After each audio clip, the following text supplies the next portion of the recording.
Muy bien. Vamos a continuación a escuchar a César Cañedo de la Universidad Nacional Autónoma de México. César, además de profesor e investigador en temas relacionados con el género y la sexualidad, él mismo es un poeta con una trayectoria eh, muy, muy interesante hasta este momento, de manera que su aproximación será sin dudas muy interesante porque se ocupará de un poeta que, a diferencia de Jaime Gil de Viedma, no es tan conocido ni tan canónico. Me refiero a Manuel Ulacia. Nada, con muchas ganas de escucharte y de aprender una vez más de adelante, querido César. Muchísimas gracias. Bueno, estoy muy, muy contento de participar en este encuentro, ¿no? Además, porque el tema particularmente, como nos dijo José Luis, me toca, que es la poesía. Eh, Solo no puedo compartir mi presentación. Ahora la comparto, ¿eh? Ahí.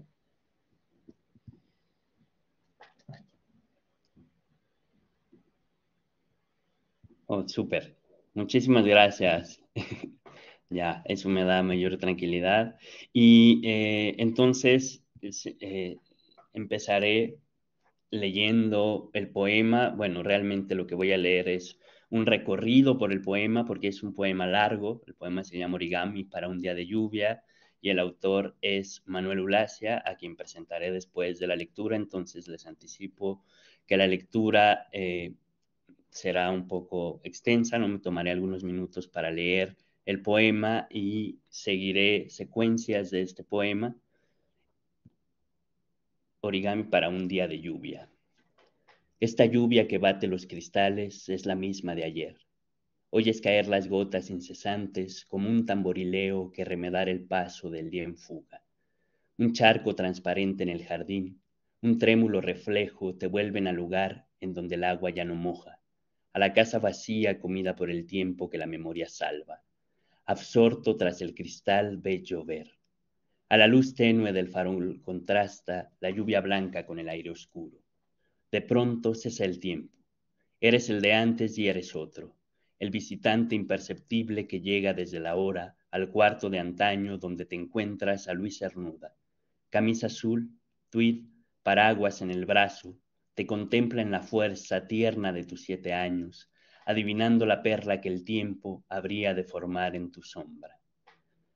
Como Dostoyevsky, quien creó al niño siervo de hermosura insolente, él inventó al suyo, en la doble estancia de la poesía y la vida. Y al verte bailar entre los arbustos, coronado de violetas, corría hacia ti desde la casa, con pánico, como para impedir con un gesto aquello mismo que había vivido. Tal vez en una habitación oscura, una remota tarde de lluvia de 1910, se probaba en secreto los vestidos de sus hermanas, mientras ellas tocaban el piano a 4 manos. Esta lluvia que bate los cristales es la misma de ayer. Oyes caer las gotas sobre aquel mundo ausente. Unos cuantos libros sobre la mesa, el papel blanco, la luz de la lámpara a la puerta. Tienes 36 años. Escribes como si alguien te dictara. El murmullo constante de la lluvia te lleva a otro sitio. Habitaciones siempre a la deriva, en las que oyes caer las gotas de agua sobre los tejados. Instantes plenos que pasan llenando de su sobra el vacío. El poeta partió hace muchos años. El tiempo sin memoria ni deseo naufragó como los juguetes rotos. Desconcertado buscas en la nada una respuesta a tu diferencia. Sueñas con peces en una alberca de sombras. Nadas en la superficie negra del cielo que se deja ver por el rectángulo de la ventana. Buscas una imagen, una palabra, una señal en la calle desierta donde todas las puertas están cerradas. Buscas una imagen donde puedas reconocerte y la hallas en los versos de Cernuda, a quien habías olvidado. Tardes de lluvia en las que buscas por plazas y avenidas el cuerpo deseado, sin poder encontrarlo, como busca la rosa de Sarón al gamo que se esconde entre los lirios encendidos del valle. Buscas un ser total que sea para ti cifra cerrada, pero duermes con solo dorsos que se funden al sentir el incendio de tus manos y se consolidan en bronce cuando el placer termina. Esta lluvia que bate los cristales es la misma de ayer. En estos versos, estancia tras estancia, van surgiendo experiencias vividas en estancias habitadas por ti. Despiertas en el hotel de aquel puerto que alguna vez Cernuda te mostró entre las páginas de una revista. Desde la habitación iluminada vislumbras a lo lejos el Golden Gate. El día de ayer, el ser amado te dijo en agitada discusión que su deseo exigía poseer, además de tu cuerpo, otros cuerpos que esperan la prometida rosa de Sarón, que solo de ese modo él podría alcanzar la disolución. Que miraras los miles de personas que exigían en Londres, Nueva York, París y San Francisco la supresión de yugos. Que te atrevieras a cruzar el puente visto desde una orilla que termina en el anhelado punto infinito. Días de una estación en el infierno que vuelven a ti con el golpeteo pertinaz de la lluvia en otra ciudad más de tus ciudades. Largas noches de insomnio en que caminas de un lado a otro de la habitación preguntándote ¿con quién estará? Porque lo has visto junto a otros cuerpos, porque ya te topaste con él cuando se despedía del joven rubio que Whitman cantó. Tienes 24 años, días en los que te haces preguntas, ¿qué sed de infinito tiene tu amigo? ¿No le basta el instante que nos hace dar el salto a otro tiempo? ¿Qué busca al repetirlo 1000 veces con 1000 cuerpos? Y una noche te dice que una de sus fantasías sería verte en la cama con un amigo suyo, mientras él los atiende, y tú aceptas para tomar distancia, para romper el yugo que el amor te ha impuesto, o quizá para cumplir con el on que creaste sin saberlo. Y cuando llegue el huésped, el vacío del cuarto abarca el universo. Y mientras él, oficiando su rito con esmero, te desnuda y desnuda aquel cuerpo que en vano intenta excitarse, recuerdas la imagen de la exótica dama retratada en la portada del manual para hacer origamis que alguna vez te regaló Cernuda, con un fajo de papeles azules, amarillos, violeta, verdes y naranja, como los forros de los kimonos que usa tu amigo, y que ahora se pliegan y despliegan a cada movimiento de su cuerpo mientras anda en torno al tatami. Navegas de uno a otro de los cuartos que amueblas con palabras, otra vez solo. Tienes 26 años. Hace días que dejaste a tu amigo. Esta lluvia que bate los cristales es la misma de ayer. Oyes el golpeteo de sus gotas como un tamborileo que no acaba jamás. Hace tiempo que escribes. Las horas se han pasado y no te has dado cuenta. Tu amigo trabaja en su habitación. Hace 10 años que están juntos. Sin buscarlo lo hallaste. En Sao Paulo llovía. El azar teje encuentros como la ciudad calles que desembocan en la misma plaza. Esta lluvia que bate los cristales es la misma de ayer. El rumor de sus gotas ha estimulado el árbol de tus nervios. Ha vuelto a vivir lo que no existe. Ha ido y regresado. En tu cráneo, tiempos y espacios disímiles han pactado, creando una estrella de varios picos que apuntan todos hacia el infinito. Te has encontrado en uno de los vértices al niño que fuiste, mientras miraba absorto la lluvia tras el cristal, y en los otros al muchacho, al joven y al adulto que fueron el hijo de aquel niño. Has caído en la búsqueda de tu ser desde la alta cúspide de tu insomnio. Has amado preso en la libertad del amor. Has buscado por calles que se borran en la bruma la intersección de lo que captan los sentidos con lo que intuye el sinsentido. Has vuelto a amar, has sido para ser. Buscas en este segundo que pasa el concierto de todas las fuerzas que te inventan. Eres una partícula en la galaxia que gira en la nada, una hora que se recuerda a sí mismo en el parpadeo de los milenios. Quien escucha llover ya es otro. Está sentado en un cuarto futuro que tú aún no conoces. Te contempla salir de tu alcoba, cerrar la puerta y caminar por el jardín en donde respiras la humedad de la noche. Esta lluvia que bate los cristales es la misma de siempre. Bien, y así termina el poema Origami para un día de lluvia de Manuel Ulacia. Entonces, procederé ahora a contextualizar un poco el poema al poeta y algunas relaciones que están y que desde luego es muy pertinente e interesante para el tema de nuestro congreso porque es un poeta con una fuerte presencia y carga autobiográfica y además con un capital cultural y un capital poético bastante particular y bastante significativo para su vida y para convertir su vida en literatura y lo que rodeó de poesía, ¿no? Por este azar, por esta maravilla, por este destino poético. Manuel Ulacia, bueno, vivió 48 años, fue un poeta reconocido en México y además viene de una cuna bastante prestigiosa. Es nieto de Manuel Altolaguirre y de Concha Méndez, entonces pertenece a esta familia de exiliados españoles en México.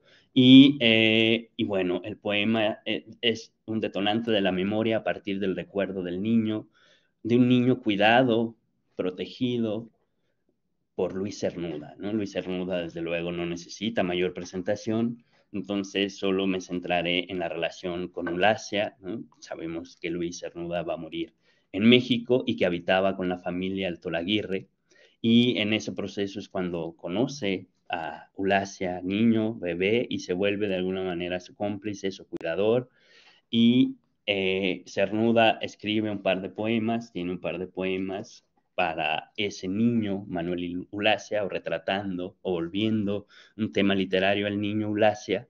Y James Ballender, en la presentación de la poesía reunida de Ulacia, nos cuenta que Cernuda se ofreció para llevarlo a la escuela y que la relación era como esto, como un tío especial, un padrino literario, y después la línea de la memoria que descubre Ulacia es que hay una línea también de un recuerdo y de una protección homoerótica, ¿no? O de un cuidado de estas masculinidades disidentes que es muy pertinente. En el poema también resulta importante la presencia de Horacio Costa, que es la última pareja retratada en el poema y la última pareja que tuvo en vida Manuel Ulacia, a quien por cierto dedica el poema está dedicado a Horacio, que es Horacio Costa, un poeta que está vivo, que es de Sao Paulo, y estuvieron juntos en Yale, donde estudiaron un doctorado, uno en literatura, otro en filosofía, y estuvieron juntos en México hasta, bueno, la muerte trágica de Manuel Ulacia. Murió ahogado en una playa de Zihuatanejo, Guerrero, en México, una tragedia, ¿no? Como tal, que terminó con esta producción poética donde hay varios libros, aproximadamente 4 o 5 libros publicados en vida, y quizá uno de los más importantes e interesantes es El origami, publicado como un libro en 1990. Es un poema, como ya les he anticipado y como ya se pudieron percatar, bastante largo, lo cual me parece muy interesante pensar en la tradición del poema largo, homoerótico, ¿no? Si es que podemos hablar de ella, y en esta dimensión también autobiográfica. No hay muchos poemas, claro que Ulacia, si pensamos en la tradición mexicana, está dialogando o abrevando con poemas largos de Octavio Paz, Pasado en Claro, Piedra del Sol, con Muerte sin fin de José Gorostiza, y bueno, Sor Juana, hasta Sor Juana con El Primero Sueño. Pero es interesante que en la década del 90 por lo menos tenemos 2 poemas largos, de largo aliento, con esta particularidad de autobiografía homoerótica. El caso de Ulacia con El origami en 1990, y en México hay otro que por cierto es el editor del libro que nos mostró hace un momento mi querido Rafael Mérida, que es José Ramón Enríquez, y el poemario se llama Supino Rostro, o bueno, el poema publicado como libro se llama Supino Rostro Arriba, de 1999. Entonces, Ulacia tuvo una producción muy interesante. El poeta tenía 36 años cuando escribe El origami, 37 cuando lo publica, tuvo éxito en su contexto. Ahora es, por desgracia, bastante olvidado, tanto el poema como el poeta. No hay mucha recepción crítica, pero bueno, tuvo 2 ediciones en vida: El origami para un día de lluvia, la primera en el Tucán de Virginia en México, y una edición española en Pretextos en el 91, e incluso en vida del poeta hubo una edición bilingüe al italiano, Origami per un giorno di pioggia, del 95, y desde luego es interesante pensar o la importancia del ritmo para el poeta, para el poema, ¿no? Y el ritmo, desde luego, de la lluvia como detonante de memoria, pero también de este ritmo poético, su detenimiento y su aceleración también tienen que ver con ese tiempo contemplativo que abren al poeta, es decir, desde esta inacción de la lluvia y desde esta contemplación, la voz poética funde presente, pasado y futuro en una disolución, unidos en la caída de esa lluvia y en el cristal de la ventana. Y como les decía, el detonante y el referente más importante o el motivo para el poema es ese diálogo atemporal, entrañable, entre Ulacia, niño, adulto, adolescente y en todas sus etapas, con Luis Cernuda como su cuidador y su protector, a partir de que se descubre tema que ha sido tema poético en Cernuda, y entonces hace este diálogo atemporal que logra reunirlos o fundirlos en esa visión o en esa imagen del poeta, pero también en esa distinción clara homoerótica. El poema de Eulacia responde al de Cernuda en un epígrafe que espero tener tiempo de compartirles. Y bueno, la técnica autobiográfica es también bastante particular e interesante. Utiliza siempre la segunda persona para hablarse a sí mismo, ¿no? Que esto es una fusión del tiempo, identidad. De pronto es Cernuda, es Eulacia, es otro, esa presencia del otro, y pueden ser ellos en esa filiación poética de cuidado y de protección. Entonces, digamos que Eulacia tiene un detonante, ese efecto proustiano, cuando lee los poemas de Cernuda y se reconoce en esa imagen infantil y ve en esa relación con el poeta una relación de un destino poético, pero también una protección de la homosexualidad, ¿no?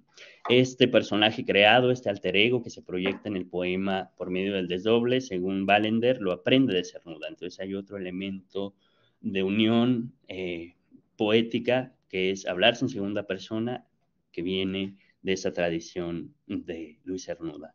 Entonces, respecto a esta memoria poética del origami, ¿no? Ulacia se está haciendo otra figura con el papel que es el mismo. Y recordemos que la regla del origami es que no haya cortes, no haya rupturas, sino que hay un continuo siempre de esa memoria, de esa identidad que se va desdoblando en el niño, en el amante, en el enamorado, y que da una sensación a veces de inmediatez y otra de lejanía. En el poema podemos observar una visión atormentada del amor, de una búsqueda incesante, por un lado, pero también una visión en calma, como la lluvia misma, ¿no? Que es esta búsqueda y este encuentro con una pareja estable. Está, desde luego, el ritmo de ir y venir de la escritura. Es un poema que se está haciendo, es decir, hay una meta poesía o una meta concepción de estarse escribiendo y una intención de Eulacia por inventarse, por construirse.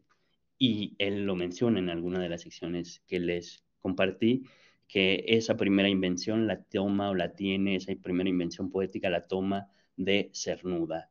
Entonces, la parte que me interesa también señalar es la de esa intimidad de la homosexualidad como una serie de dobleces en la memoria de protección y de cuidado y de autocuidado, ¿no? Doblar, esconder, cuidar, guardar la homosexualidad para que adquiera formas bellas, es decir, un origami, otra, y también conexiones poéticas entre Eulacia y Cernuda.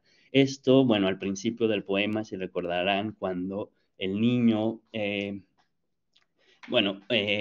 se activa ese pánico, otra vez en nuestro congreso aparece, y aquí también la presencia de ese pánico a una homosexualidad, pero un pánico bastante específico, que es el pánico a que una infancia se descubra o muestre el afeminamiento.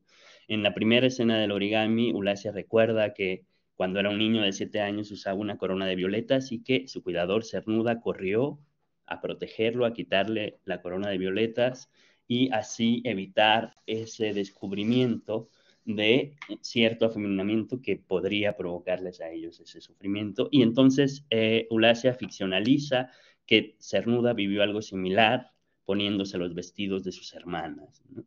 Entonces aparece también como tema ese exilio, como otro doblez de la homosexualidad, amantes que se fugan, que están mucho tiempo en Estados Unidos y en Europa, ¿no? Y un juego solitario donde une fragmentos de hombres, de experiencias, de parejas para formar ese ideal de una pareja fija. Otro tema interesante que aparece en el poema es una crisis y un conflicto en términos de esa intimidad homoerótica, donde hay la posibilidad de una relación abierta o una cerrada, y la voz poética tiene este conflicto donde la pareja le pide la relación abierta, una de las parejas le pide una relación abierta y él se resiste. Entonces, hay otra escena que también les compartí donde aparecen las fantasías y los fetiches, y en ese marco se inscribe ese origami como el travestismo y el voyerismo de la pareja que le pide y que la voz poética acepta tener sexo con otra persona, mientras en este caso la pareja está vestida con un kimono y los está sirviendo como si fuera una geisha. Y entonces esta intención de esconder y de mostrar la homosexualidad me parece poderosa también en el poema como parte de esos dobleces de la memoria. Y no está explícito nunca, ¿no? Decirle pareja, hombre, homosexualidad, sino están las referencias al amigo y al ser amigo, del ser amado, o la persona amada, que desde luego también viene de esta tradición poética de Cernuda, y una serie de pinceladas homoeróticas en el decir, cuando en los versos que dice que miraras los miles de personas. Intencionalmente dice los miles de personas, no en todas las ediciones aparece los miles de personas, es decir, anclándolo en esa masculinidad, aunque la concordancia gramatical tendría que ser las miles de personas, ¿no?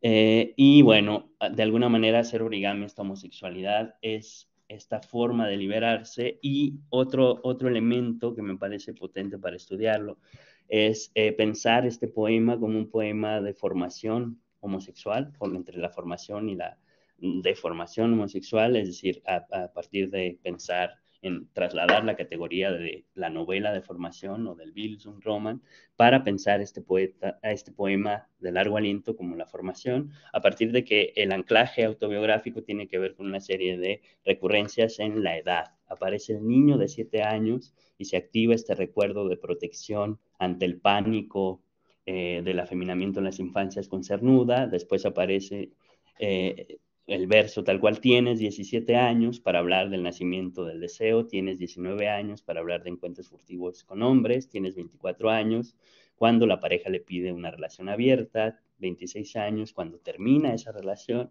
y 26 años cuando está en pareja con Horacio Costa, que ahí termina, digamos, el tiempo narrativo. Nos dice que llevan 10 años de relación y el poema acaba a los 36 años de la voz poética. Entonces, esa lectura de la formación me parece poderosa. Y hablando de otro tema que salió en la presentación también de Jorge Luis y las liras maricas, y de que hemos hablado acerca de esta, bueno, censura y de este problema con las voces críticas que se resisten, ¿no? Entiendo el esconder y mostrar como técnica poética, como momento y expresión de Eulalia, pero ya cuando lo hacen los críticos, los sobrevivientes, bueno, ahí me parece bastante problemático, ¿no? James Ballender, en la presentación a la edición de Eulalia, de la poesía de Eulalia, nunca menciona la homosexualidad directamente ni las relaciones de pareja que formó, y utiliza la misma expresión que Eulalia usara para hablar de Horacio Costa, ¿no?